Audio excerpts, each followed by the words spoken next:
সালাম আলাইকুম। জুমার নামাজ নিয়ে আমার বসের সাথে কথা হচ্ছিল। তো বস একজন অ্যাথিস্ট। তো আমার বসকে আমি বলতেছিলাম, তুমি যে ইয়ারলি কনফারেন্সগুলো অ্যারেঞ্জ করো, আমরা বিজনেস কনফারেন্স করি। তো এই বিজনেস কনফারেন্সগুলোতে অনেক বেশি এফোর্ট দিয়ে লাগে, শত শত হাজার হাজার মানুষকে নিয়ে আসার জন্য।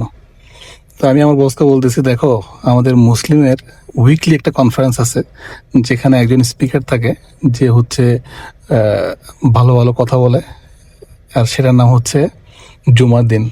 এই জুমার দিনে আমরা একটা নির্দিষ্ট সময়ে একটা নির্দিষ্ট ভেন্যুতে চলে যাই।